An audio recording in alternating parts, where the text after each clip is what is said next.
Donc on va pouvoir venir faire ce travail également sur une deuxième image pour voir un petit peu quel rendu on peut avoir sur une image différente. Je vais aller un petit peu plus vite parce qu'on a déjà détaillé tout le processus ensemble. Donc du coup, cette image a été aussi prise en Écosse, donc sur la route en direction des Highlands de Glasgow, je ne sais plus exactement laquelle c'est. Mais du coup, voilà, c'est une montagne qui est plutôt jolie avec un espèce de petit ruisseau. Donc du coup, on va venir retravailler cette image-là. Donc je suis sous Bridge, je double-clique pour l'ouvrir sous Camera Raw.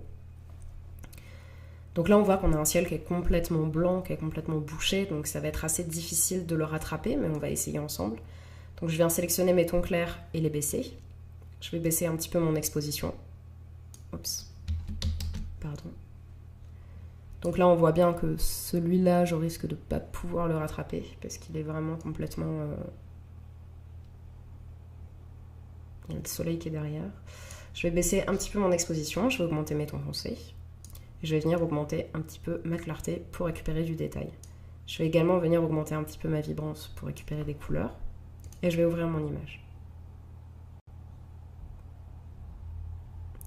Donc là, on est sous Photoshop. Dans tous les cas, je trouve que cette image est un peu large. En fait, je pense que j'aimerais bien la voir en paysage. Donc je ne sais pas à quel point est-ce que j'ai de la matière. Il me semble qu'elle est un peu floue. Voilà.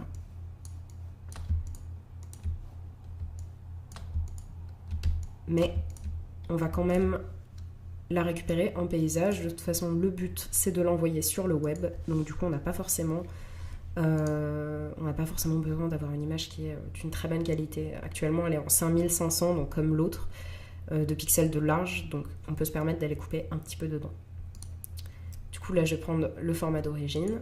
Je vais inverser ici dans mon recadrage les deux valeurs pour passer du portrait au paysage. Et je vais venir couper mon image comme ceci.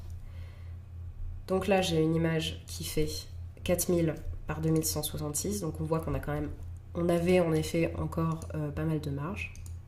Je vais zoomer dessus. Et pour un post Facebook ou Instagram, le flou est pas tellement perceptible, donc c'est pas vraiment un problème. Si c'était des tirages immenses posters, je vous dirais pas la même chose, mais là actuellement, pour une image comme celle-ci, ça va. Donc ce que je vais faire, c'est que je vais resélectionner mon outil recadrage, je vais remonter un tout petit peu pour avoir un petit peu plus de ciel. Voilà. Et du coup, on va faire exactement le même procédé que tout à l'heure. Je vais venir récupérer un petit peu de mon ciel en baissant ma courbe et en faisant ici un dégradé.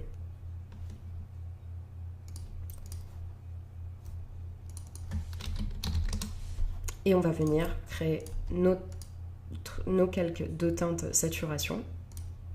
On va venir sélectionner le vert avec la pipette et on va venir ici. Donc je peux affiner ma sélection avec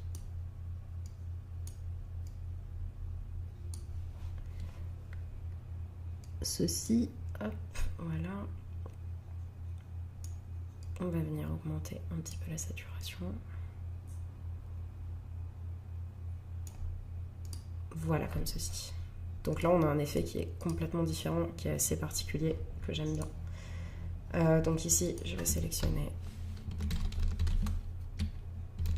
On va renommer ce calque. On va recréer un nouveau calque de teinte saturation, teinte ciel, dans lequel on va sélectionner les cyan avec notre pipette et on va venir les resaturer un petit peu.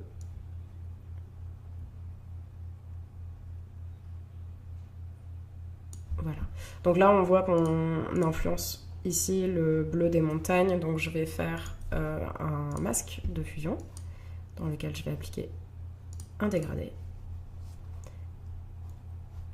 Et maintenant, je vais venir voir tout de suite ce que ça donne avec cet étalonnage qui est proche de l'infrarouge, de l'effet infrarouge en tout cas.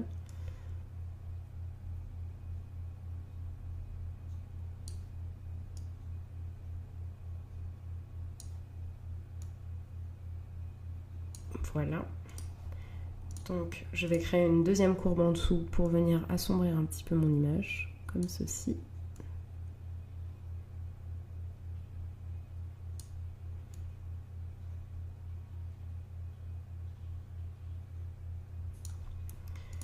Le ciel, je trouve qu'il est beaucoup trop bleu. Donc du coup, à l'inverse de venir le resaturer, je vais plutôt le désaturer. Voilà.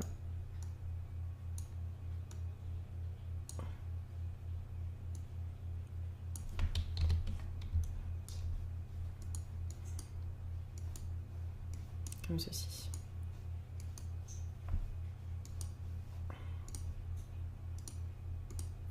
Voilà, je préfère ce rendu-là. Ce qu'on va faire ici, c'est qu'on va venir ajouter également un petit peu de saturation. Voilà. Et on va venir assombrir encore un petit peu notre ciel.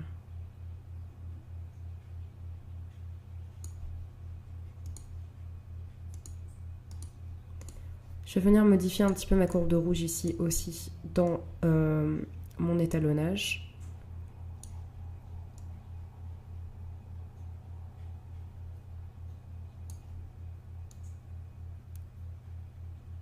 Donc c'est assez intuitif les courbes, c'est ce que je disais tout à l'heure, mais c'est vraiment intéressant de pouvoir aller... N'hésitez pas à oser des choses avec les couleurs dans les courbes.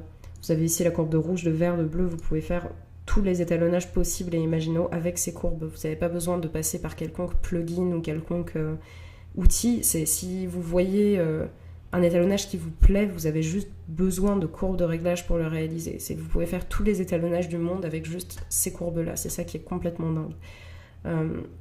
Donc, tout le monde utilise des courbes, que ce soit au cinéma dans les étalonnages, que ce soit les grands photographes. Donc vous pouvez vraiment récupérer et donner une ambiance à vos images rien qu'avec ce simple outil, et c'est complètement dingue. Donc n'hésitez pas à expérimenter avec, à tester des choses qui sont complètement dingues et à donner à vos images des aspects hyper originaux, parce que c'est vraiment avec ces outils-là que vous allez pouvoir créer une ambiance et donner un style à vos images.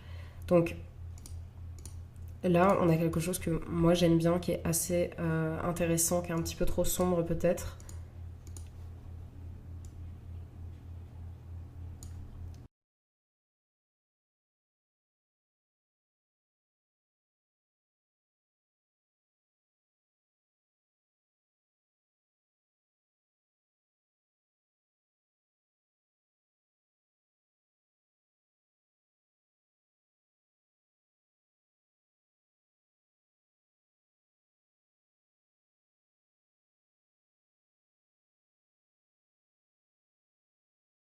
C'est un petit peu ça.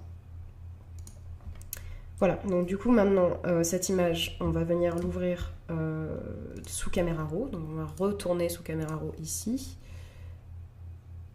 Alors vous pouvez l'ouvrir comme ça, c'est-à-dire réouvrir votre image de base qui était le calque sur lequel vous faisiez tous vos réglages sous caméra raw. Moi personnellement, je préfère carrément tout aplatir et faire un filtre dynamique pour pouvoir vraiment voir sur quoi je travaille et quel va être le vrai résultat de mon image, quoi. Mais si vous voulez faire ça bien, normalement vous êtes censé travailler sur votre calque du dessous, bien évidemment. Donc je vais venir ici faire mon filtre caméra raw qui va être un filtre dynamique. Je vais venir augmenter un peu ma clarté, mes tons clairs et la vibrance globale de mon image. Je vais venir un petit peu la désaturer.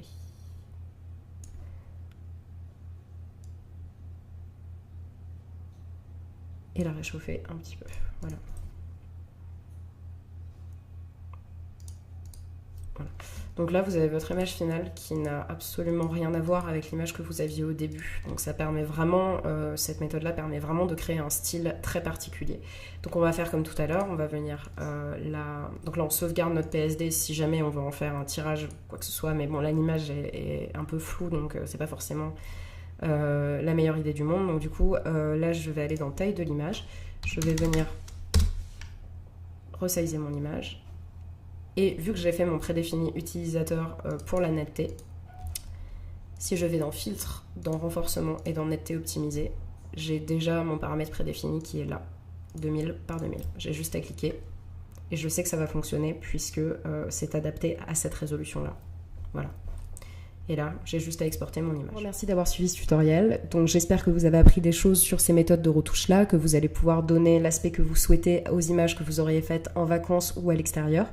J'espère que vous avez aimé. Vous pouvez laisser des commentaires ou des messages ou des questions sur la communauté de tuto.com. Je serai là pour répondre. Je serai là pour répondre à vos questions et répondre à vos commentaires et à vos remarques. Également, n'hésitez pas à rester informé sur tuto.com en suivant mes prochains tutoriels. Voilà, donc j'espère que ce tuto vous a plu. Vous pouvez trouver tous les fichiers sources dans la description du tuto. Donc j'espère que voilà, ça vous a plu et on se voit bientôt pour un nouveau tutoriel. Merci beaucoup, au revoir.